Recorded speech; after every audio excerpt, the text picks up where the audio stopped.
walaupun saya tidak memberikan unsur nitrogen, hanya memberikan unsur fosfat. Halo kawan-kawan, kembali lagi dengan saya Ardana Putri. Nah, pada hari ini kawan-kawan saya berada di kebun tanaman cabai lagi. Nah, pada hari ini perlu saya jelaskan tentang budidaya tanaman cabai secara khusus.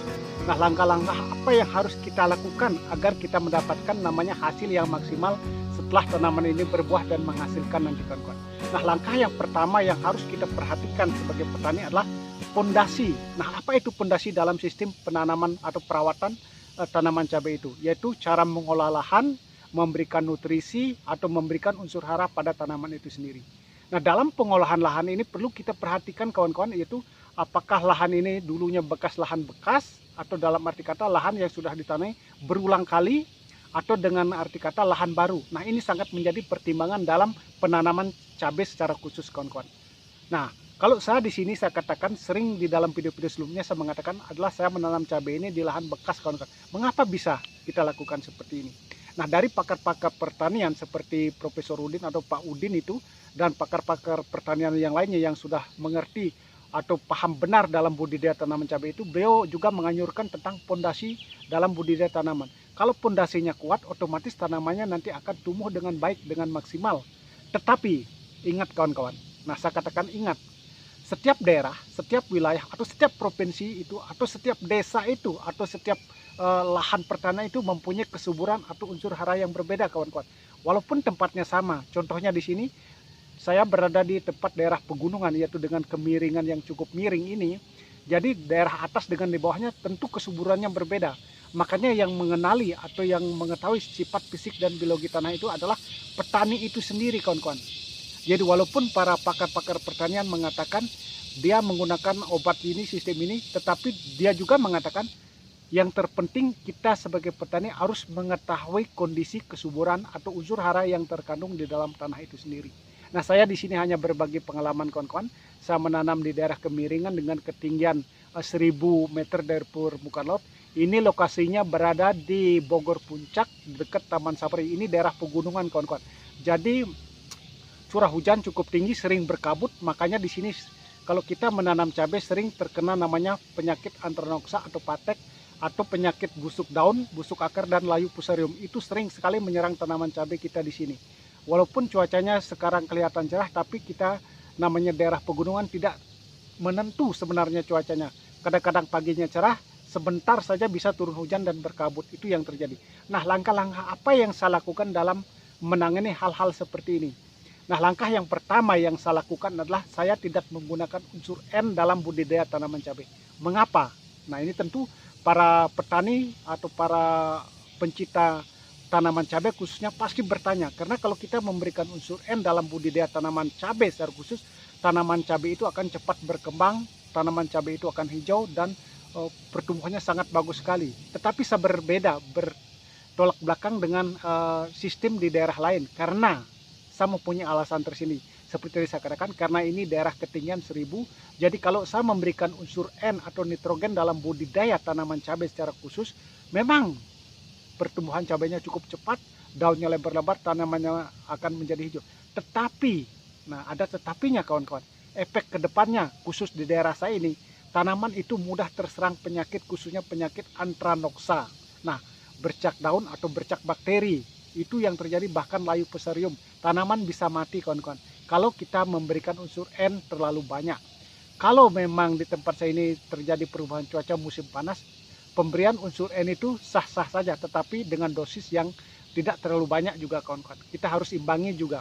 Nah, saya di sini menggunakan hanya unsur fosfatnya kawan-kawan. Mengapa saya memberikan unsur fosfatnya saja? Karena dengan memberikan unsur fosfat ini yang saya ingin kembangkan adalah akarnya.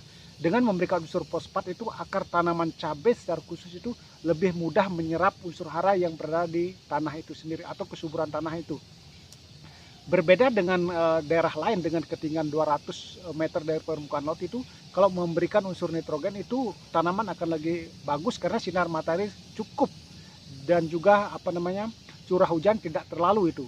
Ada panas, ada hujan sedikit. Tapi berbeda dengan daerah ketinggian 1000 meter ini kawan-kawan. Nah, begitu juga dalam perawatan dasarnya, saya juga tidak banyak memberikan pupuk kandang atau kompos kawan-kawan, karena daerah saya ini adalah tanahnya gembur, lempung, berpasir. Makanya tadi saya katakan petani itu sendiri yang mengetahui konstruksi atau unsur hara atau kesuburan di daerahnya masing-masing, kawan-kawan. Apakah dia perlu pondasinya di dalam pengolahan lahan itu perlu memberikan kompos atau pupuk organik atau tidak, itu petani masing-masing yang mengetahui daerahnya masing-masing, kawan-kawan. Itu kuncinya. Dan yang kedua sering saya katakan adalah saya memberikan unsur asam amino. Fosfat dengan asam amino selalu sering saya berikan kepada setiap tanaman, bahkan cabai, tomat, timun, dan lain sebagainya. Itu selalu saya memberikan unsur fosfat dan asam amino, karena ini sangat penting sekali di khususnya daerah-daerah tempat saya ini.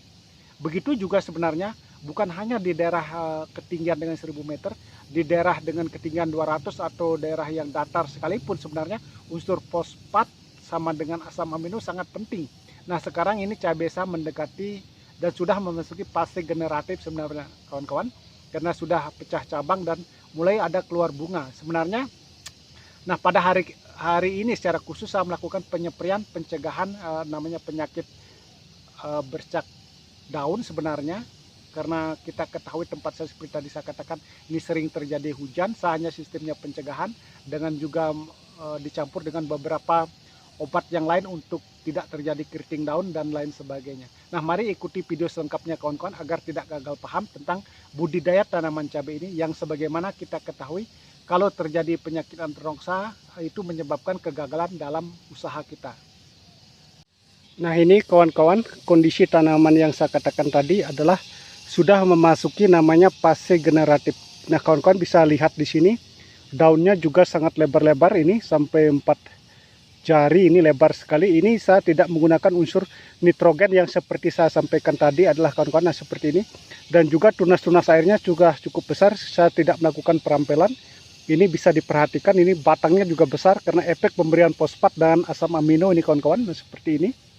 Ini sebenarnya yang di tengahnya ini adalah batang utama ini kawan-kawan. Sedangkan inilah batang tunasnya ini, tapi sama besar ini. Nah kita biarkan, ini ada beberapa, 1, 2, 3, 4, ini 4, ini ada di bawahnya belum, sebenarnya 4 batang aja sudah cukup.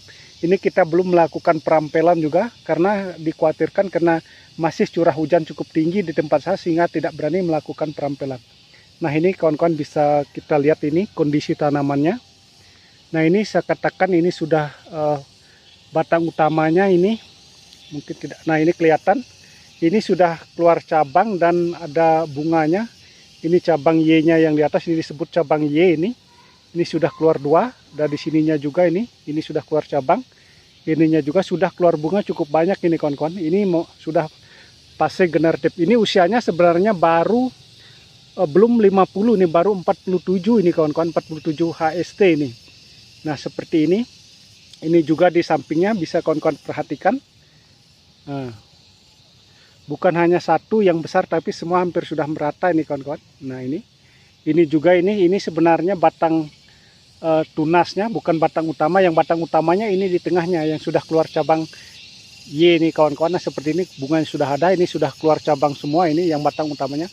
Kita melakukan tidak melakukan perampelan seperti saya katakan tadi, kita memelihara batang-batangnya ini kawan-kawan. Nah seperti nanti kalau memang cuacanya cukup mendukung, sinar matahari cukup, dan tidak istilahnya dengan kata lain hujan mulai berkurang, baru kita akan melakukan perampelan tunas air yang lebih kecil.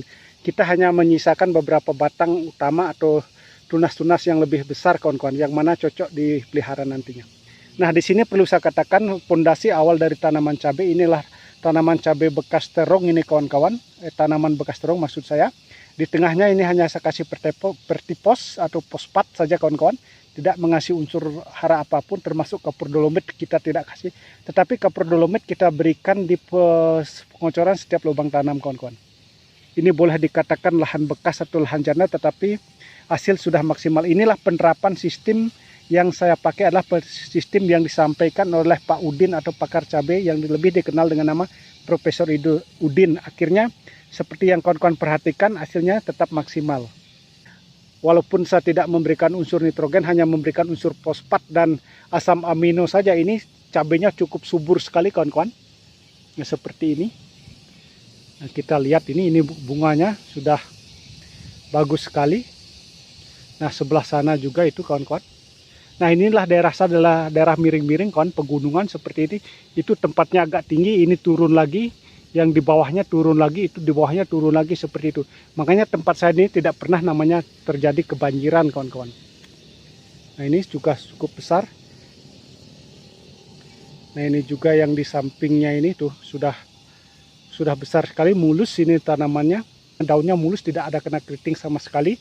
Inilah obat yang saya berikan sebenarnya setiap melakukan penyempraian agar tidak kena penyakit keriting disebabkan oleh tungau dan juga hama trip kawan-kawan.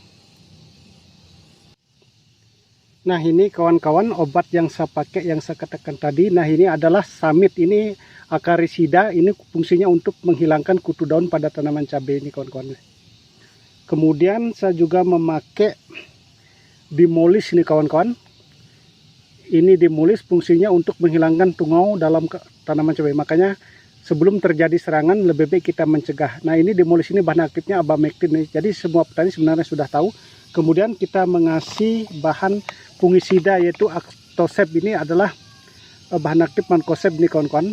Nah seperti ini. Dan juga karena di tempat saya sering terjadi hujan, kita tambah dengan perekat kawan-kawan sedikit. Nah sebenarnya tanaman cabai yang saya katakan tadi sudah memasuki fase generatif. Sebenarnya nanti penyemprotan lagi sekali baru kita menggunakan masa generatif obat yang mana nutrisi seperti kalinet dan lain sebagainya itu baru kita akan berikan nanti. Yang unsur haranya adalah fosfat, kalium dan boron itu kawan. Itu sangat penting sekali. Nah ini tadi saya sudah tuang sedikit nih, maaf kawan-kawan tidak lihat. Ini hanya kita kasih 10 mili dalam 14 liter air kawan-kawan. Ini Acaricidanya. Kemudian ini juga abamectinnya kita kasih 10 ml per 14 liter air kawan-kawan. Nah, seperti ini. Dia agak kental sedikit kalau Dimolis ini obatnya agak kental, lain dengan Acaricida tadi dia agak encer. Dan juga fungisidanya kita hanya memakai 2 sendok aja sudah cukup kawan-kawan, karena sistemnya hanya pencegahan di sini. Makanya sering saya katakan mencegah itu lebih baik daripada mengobati kawan-kawan. Dan juga di sini kita memakai perekatnya sedikit, ini sudah mau habis juga ini kawan-kawan. Kita antisipasi saja, siapa tahu nanti ada hujan nanti. Ini sudah cukup, ini kita aduk dulu biar merata kawan-kawan.